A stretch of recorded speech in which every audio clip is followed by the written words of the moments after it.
Okay, once again we're back. It's Scott from 6810. We just got done doing a flat with the mud gun and mesh tape. So now we have the ever dreaded butt seam. Oh no, what are we gonna do? I don't like them. I try to order board as long as I can. If the wall's 13 feet, I try to get 14-foot sheets. You're not going to get them at Home Depot. You got to find a builder's supply place that you can work with that carries longer sheets. If you can't get longer sheets and all you can get are 8-footers, maybe 10s, get familiar with the butt seam. I've switched the mud gun over to the flat tip, and basically on a butt seam you're going to be using paper tape regardless of how you finish. So we're going to wait to see some mud start to come out here. It really, the trigger pull on this is amazing. I can't believe how easily it actually, okay, there we go. The mud just starts to come out. On a butt seam, if your hangers have done what they're supposed to do, you shouldn't have to fill too much. So what you're trying to do is avoid building this out as much as you can. If you build it out, when they turn their lights on at night, they're going to see it. And they may anyway, but you can only do so much. So now I don't really think there's a learning curve to this. If you've ever finished drywall before, you're going to have a pretty good idea of what you got going on here. Coat it, come up to your seam previous, hit just like a caulk gun. It's got a dripless lever. Take your paper tape. I always run it along the wall like this, as long, obviously you got your baseboard that's going to come up 3.5. I try to actually not go right down to the floor because all that's going to do is push the trim out, and the trim guys will be mad. So now that we've applied our mud, we come through like this. They do offer you the option of using the mud gun to smooth out the tape, but hey, anybody, can get a hold of a plastic, 99 cents. Start at either the top or the bottom, whatever's easier. Hold the tape at one end with your hand and then just lightly press against the tape. You should see mud coming out on both sides. And then try to not interfere with the mud that you just put on. You're going to a little bit, but like I said, don't worry about it. If you get a dimple, a ripple, or whatever, it's okay. You're going to work that out in your successive coats. Right now we're just talking about the mud gun. If you want me to do a demonstrational video on how to coat, I can do that too. So like I said, find a place to swipe your excess so you can keep your knife clean. Because when you're taping, the real thing that's important is just getting the product on the wall. You're going to have some globs on the floor. You're going to have, some finger swipes in the door frame.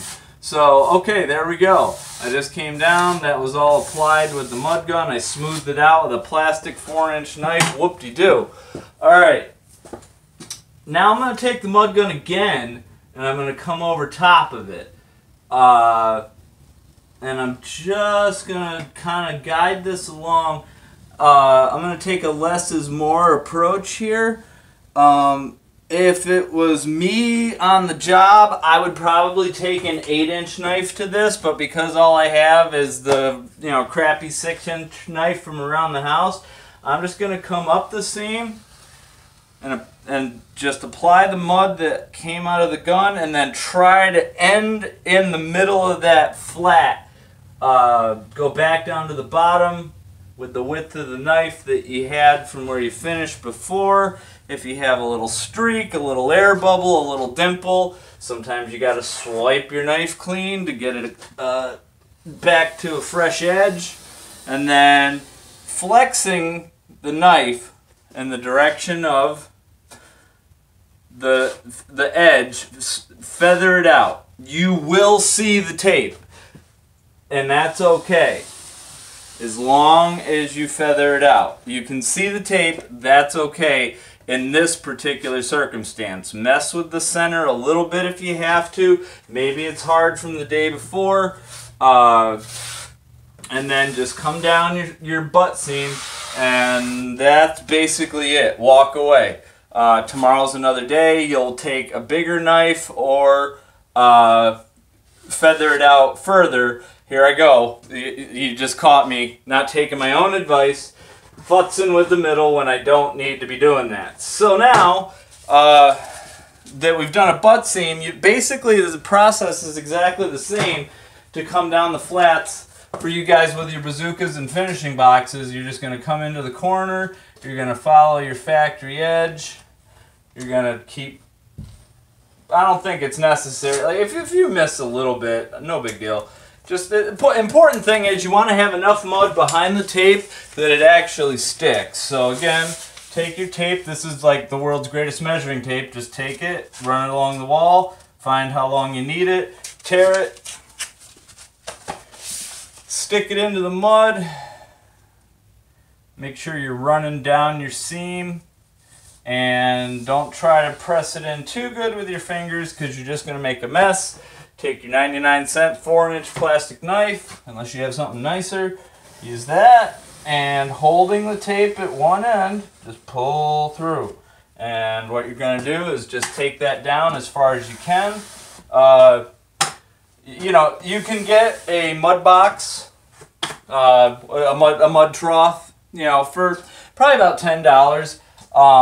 But if you have the mud gun, I'm trying to think of whether or not it's even necessary, as long as you got a place to put your excess mud. Like I said, just, you know, the lid of a bucket or wherever you can think of that isn't gonna, you know, don't wipe it on your shirt or, you know, on your pants, because painting is one thing. Drywall compound, you'll be covered in it, and then when it hardens, it's going to turn to dust, and it's going to be all over your vehicle, and you're going to just make a mess of yourself. So don't bother with that.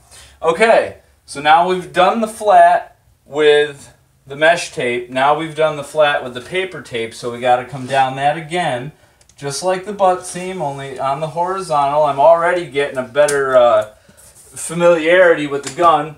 Hyde recommends that you keep a bucket of water nearby. You know, take a 5-gallon pail, and I'd say fill it up maybe a third of the way. Don't let children fall into the bucket of water, and actually submerge the gun if, you know, probably like lunch break, something like that, I'm thinking. It's just to keep the mud from hardening in the end, and then when you go to start again, you end up with a dry clump out of the first shot. So now, just like we did with the mesh tape, we're going to come in and we're going to just find that factory edge. See, it's all fine and well to go around the room with your bazooka shooting tape, but you still got to come back and do this no matter what. And if you got a finishing box, that's great. I myself can't afford one. If I was in the drywall business, I would have it, but I just have drywall as part of the process of residential construction. So now I've successfully completed my seam. I've feathered it out. I've got a place to wipe my excess mud. Okay, now it's time to switch tips. Not a big deal. All you have to do is get your trim ring off of the flat nozzle and keep it nearby. I would submerge it in the bucket of water perhaps, because you're going to be switching back and forth unless you can somehow find a way to run around and do only the flats or only the corners. You're going to want to keep your nozzles handy and submerged in a bucket of water so that they don't get dry mud. So now we're going to put the corner nozzle in. This is the money maker right here. This is going to put an end to reaching down with a 4-inch knife, taking some mud, dragging it up the wall, getting more mud, dragging it up the wall, getting more mud, dragging your mud bench over, pulling it down from the ceiling. Oh, did I mention the mud bench? Yeah, you need something to stand on to get to the ceiling, don't you? I'm not necessarily saying that I'd go like this. I would get my mud bench out to do the ceiling, but to do the corners, same idea. Just get your eyes up there, 35-degree angle. This is going to put an end to ever having to fight your way through putting mud on the wall with a 4-inch knife, and that is so nice. I will forever now be applying mud this way when I finish. I'm not gonna lie. I mean, the angle versus how your gun is held, I'm struggling with it a little bit. But overall, once you get the feel for how much of the mud is coming out and how fast you should actually move, which is pretty fast actually, which is kind of good. You can take the mud on the head and run it back up the corner. I mean, you need that mud, number one, to fill any air pockets that might exist. Nobody's going to hangboard perfect, and that's cool. I'm all right with that. I don't expect perfection out of board hangers. I just want them to do the best that they can. And if they do that, I'm usually a pretty happy feller. But I've seen some hack jobs before, and the old term, the tapers will fix it. Nah. Sometimes the tapers call the hangers and tell them to come back. So now I take my tape up to the ceiling, I overlap the fresh seam that I just did, and I come down to the floor holding it where I pinned it with my thumb, and I tear it off like this. I fold my tape in half. I've seen guys do some crazy stuff where they dunk their tape in water or they pre-goose it with mud, and I'm just like, guys, what are you doing? Stop. Just fold the tape, get mud on the wall, and just, come on, let's go. Okay, 99-cent 4-inch knife. I don't really care where you start. I mean, right now, I think I'm going to have to get, the bucket or the mud bench. Try to keep your pressure more towards the corner as you go over the wall where your seam is. Have a place to wipe your mud, preferably a mud box, like I said, one of those stainless steel or even plastic, right there with all the drywall tools. One thing you can try to do, although this is an acquired taste, is press the knife into the wall and run it up. Now, I can do this, but a lot of guys run into trouble where they can't because they end up wrinkling one side of the tape. It's like I said, it takes a little bit of practice. So far I haven't had to stand on anything, and that's because of the gun. Pressure towards the corner as you go over the flats. Continue down the wall.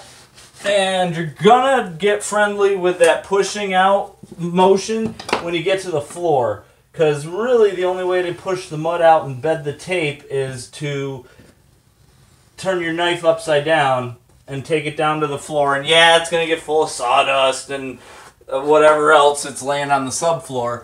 But, like I said, just have a place for clean mud that's reusable and have a place for old mud that gets crap in it. If you get a chunk of old dry mud or sawdust off the subfloor, you got to keep your mud clean to get a good finish on the result. So that right there, this is an 8 foot, 2 sheets, 8 feet, and I did not have to stand on anything to set the tape. That's pretty cool. Now I'm going to come back to the mud gun, and really, I think what would be ideal is to use a corner trowel, unless you get frustrated to the point where you say, all right, hold up, it might even be worth it. Let me try something here. It may have even said it in the directions. I'm not 100% sure, but we're going to try this quick. Since I have it here, make sure when you take your nozzles apart that you get your plunger back. It just threads on to the push rod inside of the caulk gun. There's not much to that, but what I'm thinking is, I guess maybe this is asking a bit much, but yeah, that's way too far out from the wall to be. I mean, maybe for the second time, for the second coat, but I usually do my mud with just a regular knife and one side at a time.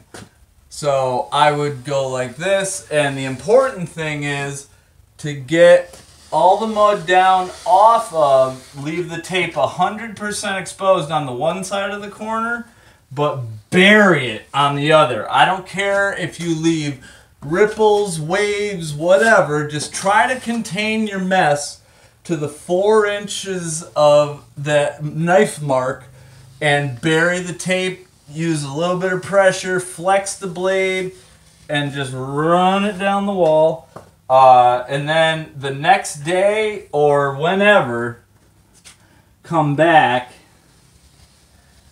and you will use the next knife in succession, which would be, in this case, tomorrow I'd be hitting this again with a 6. But, well, actually what I'd be doing is hitting the other side with a 4. It's not a big deal if you have a whole house to do.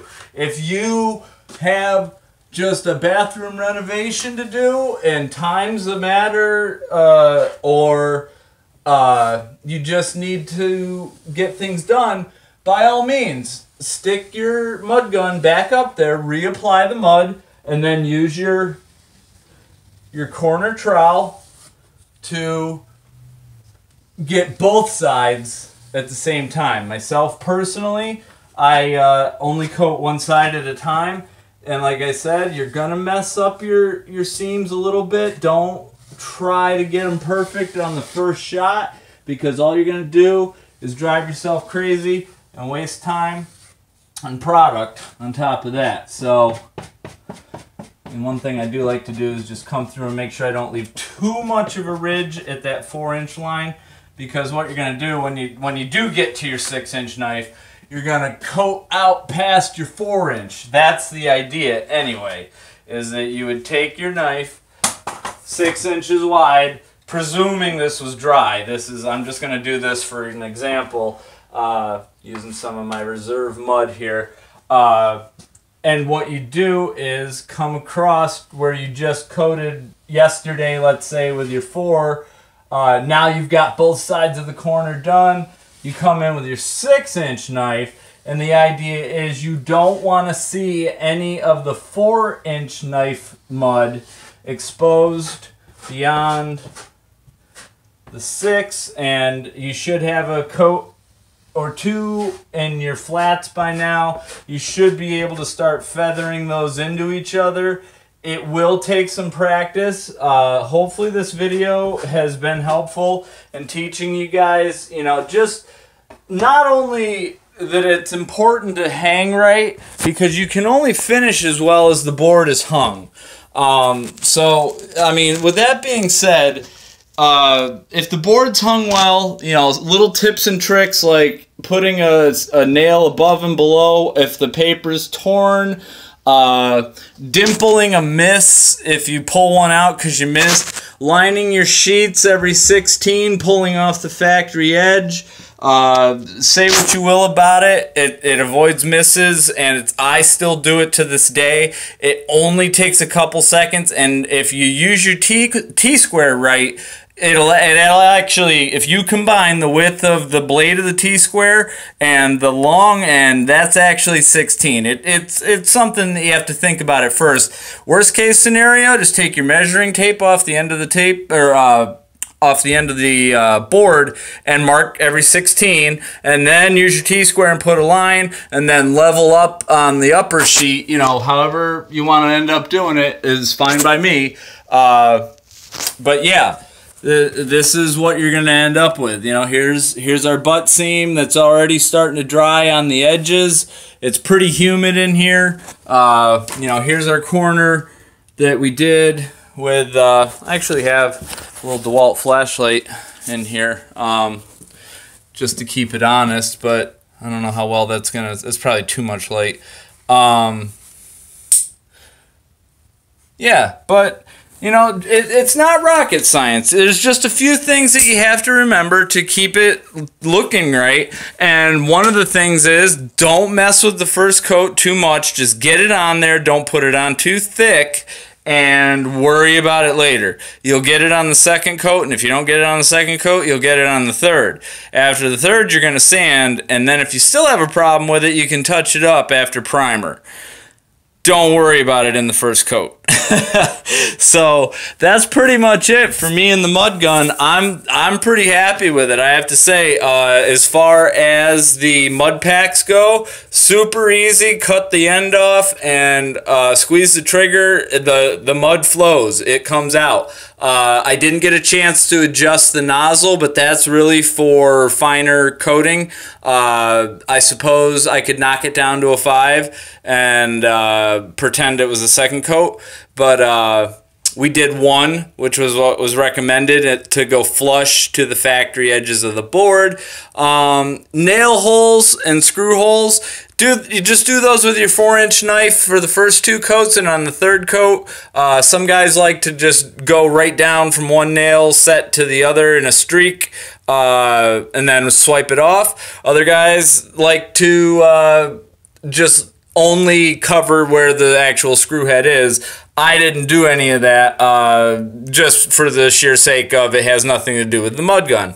So there you go. Mud gun, Hyde, thank you. I absolutely will be using this in the corners and on the flats on my drywall jobs from here on out. The only thing I think I will do, because I didn't get a chance to try it, and I think it's going to serve the long-term job site, if you've got a bathroom reno, get the mud pack. If you're coating out a whole house, get the plunger and fill your gun as you go. And you might even be able to keep the thing, like they said, submerged in a bucket of water overnight. Come in the morning, shake the water off, and not have to mix or anything. Just pick it up and squeeze it like a caulk gun, and away you go. So that's the long and short of it. I'm Scott from 6810. Thanks for checking this out, and Hyde for the mud gun.